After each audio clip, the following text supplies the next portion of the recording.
Assalamualaikum warahmatullahi wabarakatuh.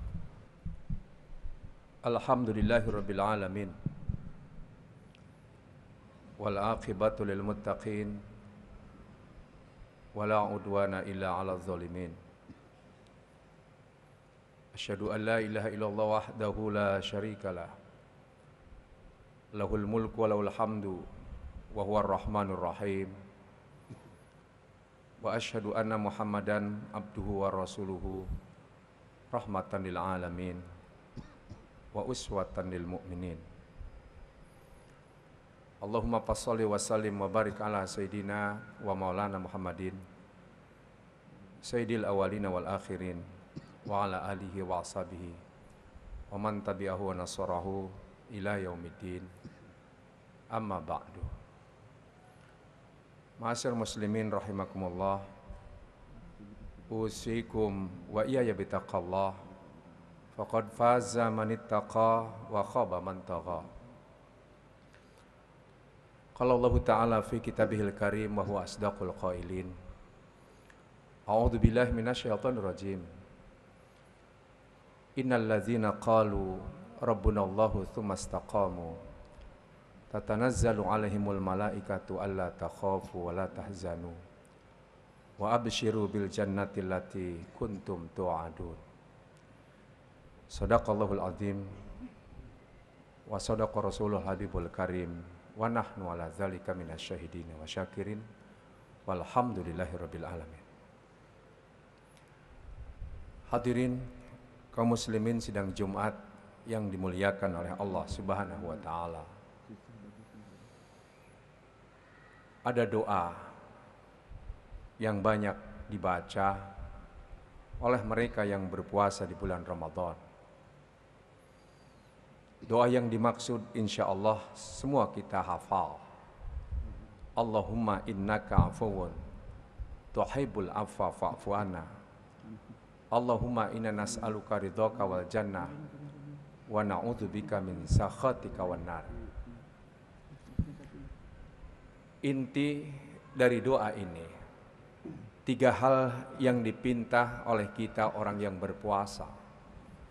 1, kita memohon kepada Allah agar kita diampuni segala dosa-dosa dan segala kesalahan yang telah kita perbuat, karena Allah cinta memaafkan.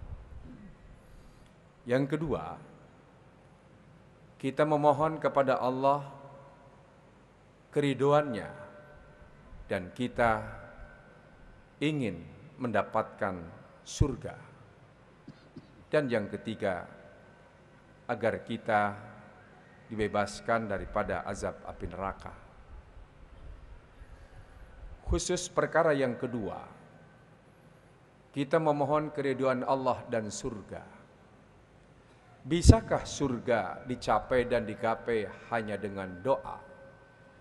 Jawabnya mustahil.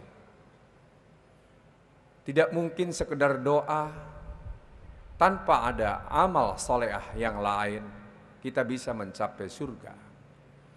Sebagaimana tidak mungkin kita mengharapkan anak kita jadi dokter selalu berdoa siang malam, tetapi kita tidak pernah menyekolahkan anak kita untuk menjadi dokter.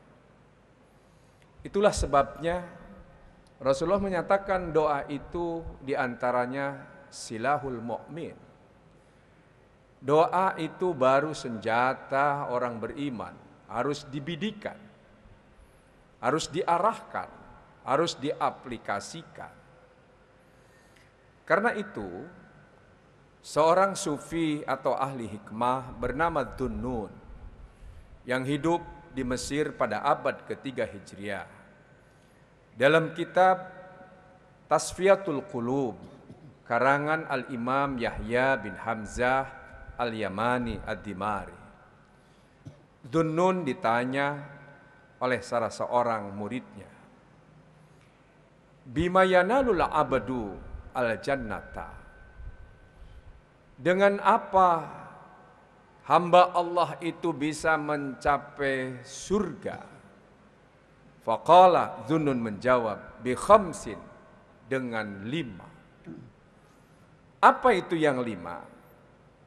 Yang pertama, bi istiqamatin laisa fiha rawaghan, dengan istiqamah yang tidak ada di dalamnya keplin-pelanan kesana kemari, yang dalam bahasa sederhananya pelintat-pelintut.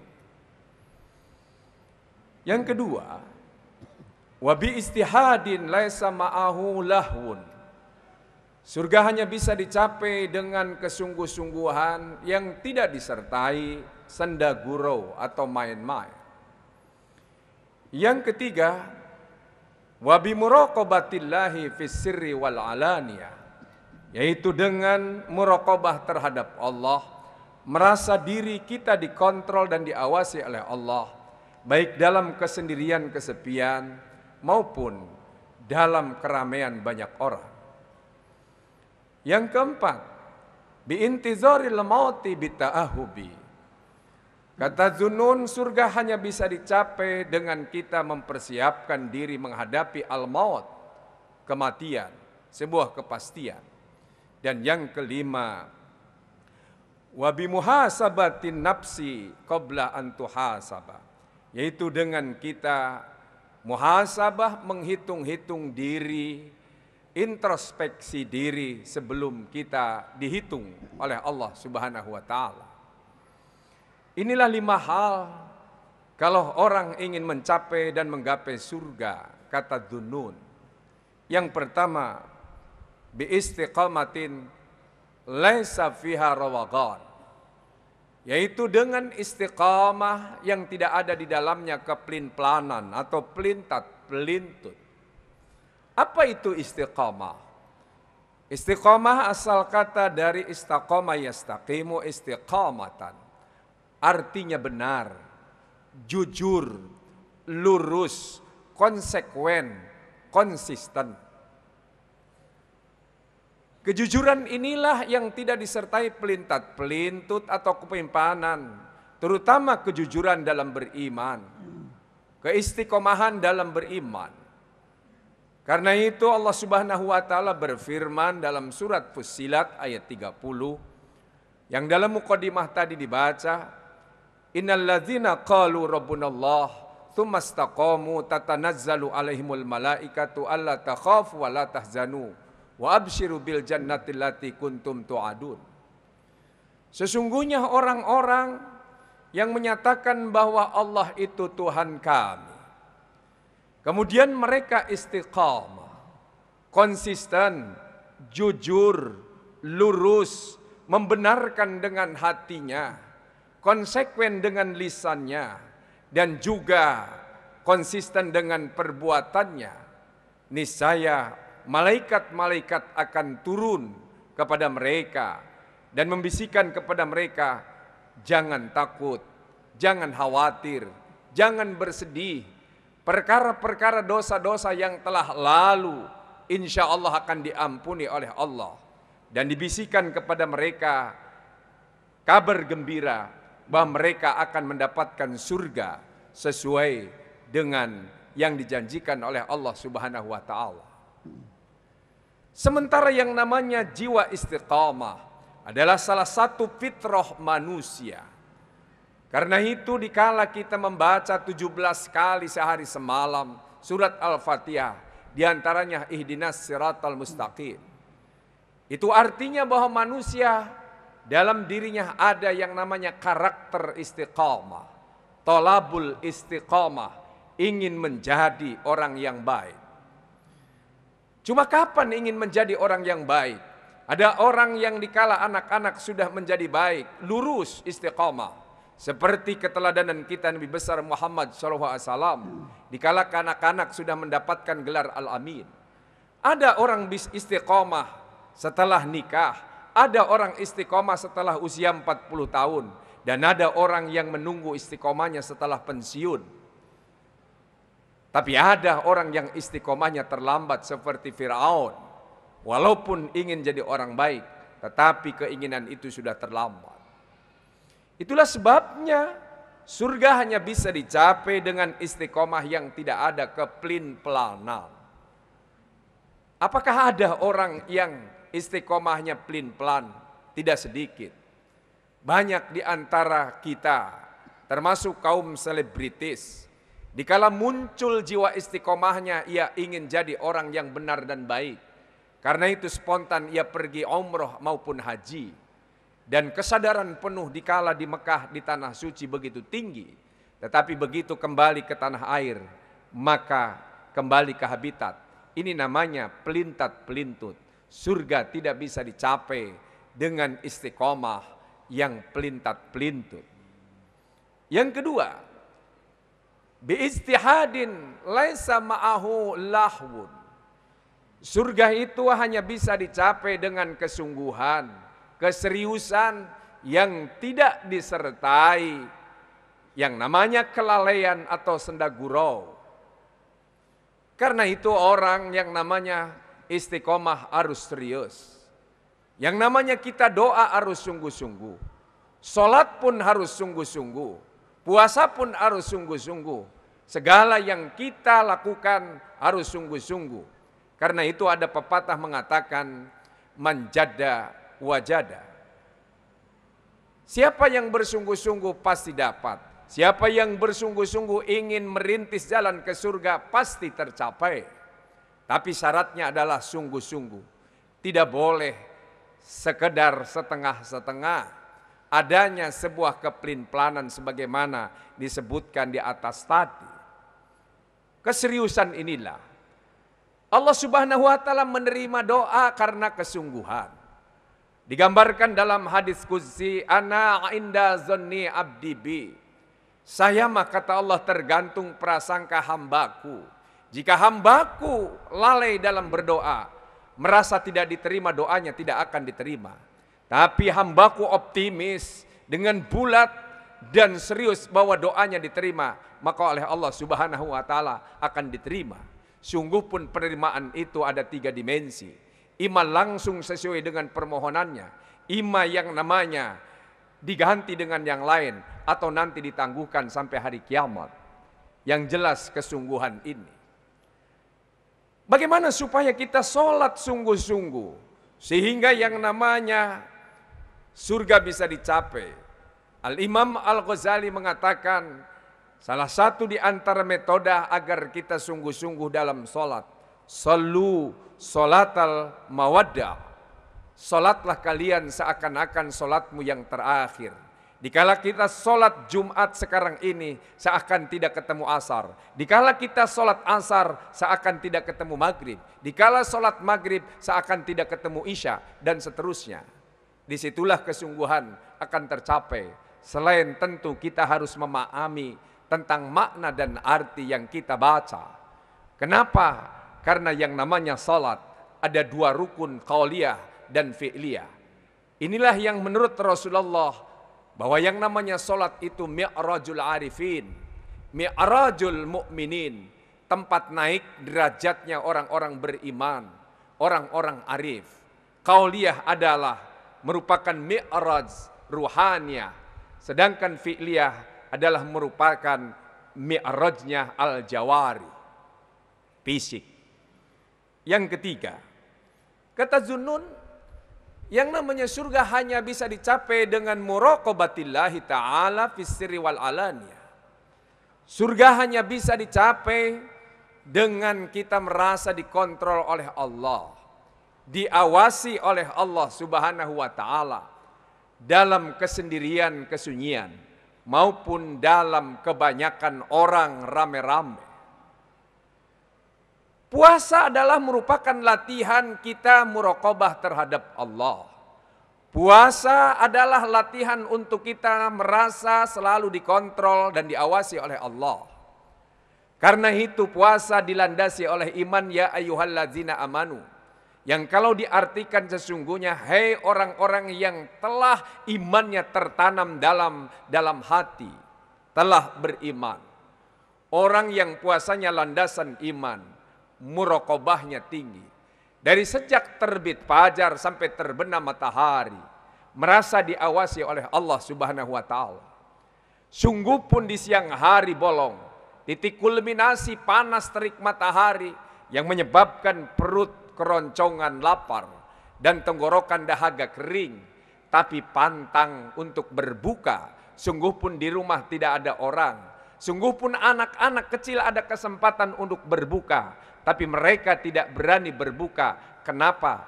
Karena muraqabahnya begitu tinggi. Itulah sebabnya puasa menurut Allah dalam hadis qudsi as-saumu li. Puasa itu milik aku. Puasa itu karakter aku. Yang Rasulullah mengatakan orang yang berpuasa itu adalah ibadah sirriyah, ibadah rahasia. La ya'lamu illa bainahu wa bainallah. Yang tidak ada orang yang tahu seseorang berpuasa kecuali dirinya orang yang berpuasa dengan Allah. Yang lain tidak ada yang tahu. Ini namanya yang namanya muraqabah. Inilah sebuah kesadaran yang digambarkan dalam surat Al-Mujadilah ayat 7. Ma yakunu min najwa salasatin illa huwa rabi'uhum wala khamsatin illa huwa sadisuhum wala adna min zalika wala aksara illa huwa ma'ahum aina makan. Tidaklah orang bertiga bersekongkol dalam kesembunyian. Tidaklah orang bertiga berpikir dan merencanakan sesuatu yang rahasia di gua yang terdalam dalam tanah. Ataupun dalam ketinggian langit setinggi apapun. Entah itu di hampa udara atau di luar orbit. Atau di planet yang terjauh sekalipun. Bertiga kecuali yang keempat Allah hadir. Tidaklah orang itu berkumpul secara rahasia berlima. Memperbicarakan sesuatu makar apapun kecuali yang keenam Allah, atau tidaklah lebih sedikit dari itu sendirian kecuali yang kedua Allah. Lebih banyak 100.000, 1 juta, 1 miliar kecuali sisanya adalah Allah. Allah bersaksi dimanapun, kemanapun kita pergi. Ini namanya muraqabah. Karena itu ada hadis menyatakan orang yang akan berzina tidak akan jadi berzina kalau ketika mau berzina ia beriman, merasa diawasi oleh Allah. Orang yang mau mencuri atau pencuri tidak akan jadi mencuri dikala mau mencuri ia ingat Allah. Sama dengan orang yang mau korupsi tidak akan jadi korupsi kalau dikala mau korupsi tanda tangan palsu ia ingat Allah, muraqabah terhadap Allah. Inilah surga bisa dicapai. Yang keempat, biintizaril maut bitta'ahubi. Surga itu hanya bisa dicapai dengan mempersiapkan diri menghadapi suatu kepastian, yaitu al-maut, kematian. 3 istilah dalam Al-Quran kematian. Yang pertama al-maut. Al-maut mata yamutu mautan, bimakna diam. Para ulama mendefinisikan maut itu al-intiqal min daril fana ila daril khuldi. Pindah dari negeri yang fana ke tempat yang kekal dan abadi. Yang kedua, mati itu dalam Al-Quran disebut wafat. Asal katanya wafa artinya sempurna. Artinya sebelum kita mati tidak akan sempurna. Karena itu kita harus mempersiapkan diri menghadapi sebuah kesempurnaan. Kesempurnaan yang sesungguhnya diinginkan oleh semua manusia. Itu yang dalam bahasa hadis Nabi disebut husnul khotimah. Semua orang Islam menginginkan wafat dalam keadaan husnul khotimah. Dan yang ketiga, yang namanya kematian dalam Al-Quran disebut dengan al-ajal. Sebagaimana diisyaratkan dalam surat Al-A'raf ayat 34. Likulli ummatin ajalun. Setiap umat atau manusia itu memiliki batas waktu. Kita memiliki batas waktu. Batas waktu kita relatif. Tidak menimpa orang yang soleh dan tidak menimpa orang yang salah. Tidak ditentukan panjang umur pendek umur itu karena ketolehan dan kesolehan. Tetapi yang jelas menurut Imam Al-Ghazali, sesuatu yang paling dekat dengan diri manusia adalah al-maut, ajal, kematian. Karena itu jangan kita merasa diri masih muda. Lantas kita lalai terhadap persiapan menghadapi kematian. Kenapa? Karena yang namanya putra-putri Rasulullah masih belia sudah wafat. Yang namanya seorang sahabat yang bernama Mu'ad bin Zabal, brilian otaknya luar biasa, cerdasnya bukan main, solehnya minta ampun, tetapi usia 38 tahun sudah wafat. Rasulullah sendiri usia 63 tahun. Para sahabat Nabi yang tiga, Abu Bakar, Umar, dan Ali bin Abi Thalib, wafat dalam usia 63 tahun mengikuti jejak Rasul. Hanya Utsman bin Affan yang berusia 84 tahun. Kita lihat yang namanya para imam-imam mazhab fikih. Lihat Imam Hanafi usia 70 tahun. Imam Hambali 77 tahun. Imam Maliki 86 tahun. Imam Syafi'i 54 tahun. Imam Al-Ghazali, dia seorang teolog, seorang fuqaha, seorang sufi. Karyanya luar biasa banyaknya, tapi beliau wafat dalam usia masih muda, usia 51 tahun. Ada sahabat yang usianya paling panjang seperti Anas bin Malik, 103 tahun wafatnya. Karena itu banyak ketemu dengan generasi tabi'in. Ini sesungguhnya wallahu alam batas waktu kita. Cuma apapun di dunia ini tidak ada yang tidak memiliki batas waktu. Mereka-mereka yang baru kembali dari medan sepak bola di Brazil umpamanya, ada yang menyesali harus nunggu 4 tahun ke depan. Ada yang puas dan bergembira. Mereka yang menang itulah yang bergembira. Mereka yang kalah harus terpaksa menunggu 4 tahun berikutnya dalam medan yang terbatas waktu itu. Sementara kalau manusia sudah wafat, tidak ada lagi yang namanya kembali ke dunia.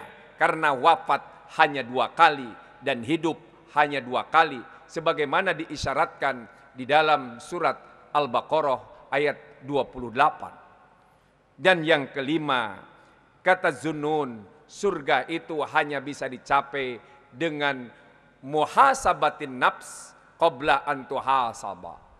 Surga hanya bisa dicapai dengan yang namanya muhasabah, menghitung-hitung diri sebelum kita dihitung. Karena itu dalam surat Al-Hasyr ayat 18, Allah memerintahkan kepada orang-orang yang beriman, ya ayyuhalladzina amanu ittaqullah wal tanzur nafsum ma qaddamat lighad. Ini adalah perintah introspeksi agar kita menghitung-hitung diri apa yang selama ini telah kita perbuat untuk yang namanya masa yang akan datang, yakni akhirat. Dengan begitu kita bisa introspeksi. Di bulan Ramadan ini banyak tafakur, disuruh banyak iktikaf. Kalau Rasulullah, yang namanya Rasulullah introspeksinya berkholwat sebelum mendapatkan wahyu di Gua Hira, sehingga mendapatkan yang namanya wahyu yang pertama, Iqra bismi rabbikal ladzi khalaq, dan seterusnya. Maka Rasulullah menganjurkan kita di bulan Ramadan ini banyak beriktikaf, bertafakur. Tafakur 1 jam saja nilainya lebih tinggi daripada 60 tahun kita beribadah. Tafakur sa'atin khairun min ibadatil abid sittina aman. Yang namanya tafakur 1 jam saja lebih baik nilainya ketimbang kita beribadah 60 tahun tanpa kita pernah tafakur. Kenapa? Karena menurut Imam Ar-Razi dalam tafsirnya Mafatihul Ghaib, yang namanya at-tafakkuru tuwassiluka ila ma'rifatillah. Yang namanya tafakur itu bisa menyampaikan kamu ke dalam atau mencapai makrifat Allah. Tetapi al-ibadatu tuwassiluka ila thawabillah. Tapi ibadah semata-mata tanpa tafakur hanya menyampaikan kepada mengumpulkan yang namanya pahala dari Allah. Karena waktu yang terbatas, in ahsantum ahsantum li anfusikum wa in asatum falah. Siapa yang berbuat kebajikan, kebajikan itu yang kembali kepada dirinya, dan siapa yang berbuat kejahatan, kejahatan itu pula yang akan berakibat kepada dirinya.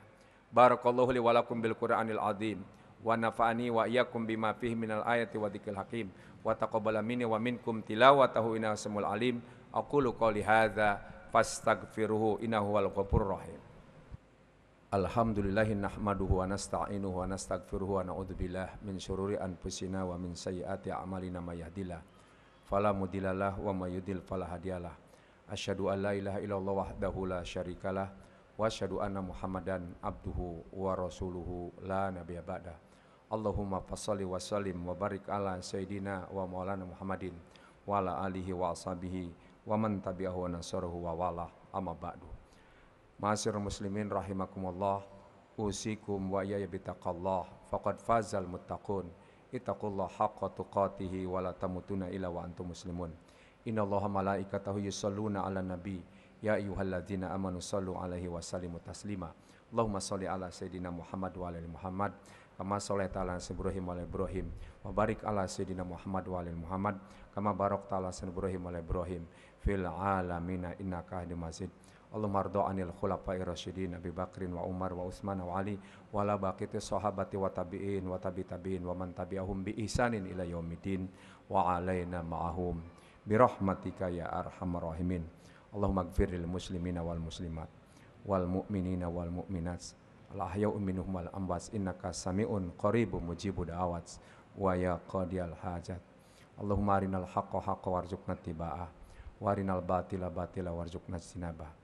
Allahumma ja'al hada jam'ana jam'an marhuma wa tafarraquna tafarruqan min ba'di maksuma. Ya Allah, ya Tuhan kami, perlihatkanlah kepada kami agar yang benar tetap benar dalam pandangan lahir dan batin kami. Berikanlah kekuatan kepada kami ya Allah untuk senantiasa mengikuti kebenaran itu hingga akhir hayat kami. Ya Allah, perlihatkanlah kepada kami bahwa yang salah tetap salah dalam pandangan lahir dan batin kami. Dan berikanlah kekuatan kepada kami agar kami senantiasa menghindari dan menjauhi kesalahan itu. Ya Allah, jadikanlah pertemuan ini pertemuan yang Kau rahmati, pertemuan yang menjadikan iman kami semakin kokoh dan kuat, pertemuan yang menjadikan Islam kami semakin teguh, pertemuan yang puasa kami mampu mencucikan hati dan jiwa kami, pertemuan yang menjadikan rizki kami semakin melimpah dan barokah, pertemuan yang menjadikan ilmu kami semakin bertambah dan manfaat, pertemuan yang menjadikan keluarga kami menjadi sakinah, pertemuan yang menjadikan bangsa Indonesia menjadi bangsa yang besar, bangsa yang makmur dalam keadilan dan adil dalam kemakmuran, bangsa yang loh jinawi gemah rifah, tata tentram kartara harja. Allahumma taqabbal minna innaka antas samiul alim wa tub alaina innaka antat tawwabur rahim. Allahumma nas'aluka ridhaka wal jannah wa na'udzubika min sakhatika wan nar. Rabbana atina fid dunya hasanah wa fil akhirati hasanah wa qina azabannar. Ibadallah, innallaha ya'muru bil adli wal ihsan wa ita'i dzil qurba wa yanha 'anil fahsya'i wal munkari wal baghi ya'izukum la'allakum tadhakkarun. Fadhkurullahal azim wazkurkum washkuru ala ni'amihi yazidkum wa la dzikrullahi akbar wallahu ya'lamu ma tasna'un.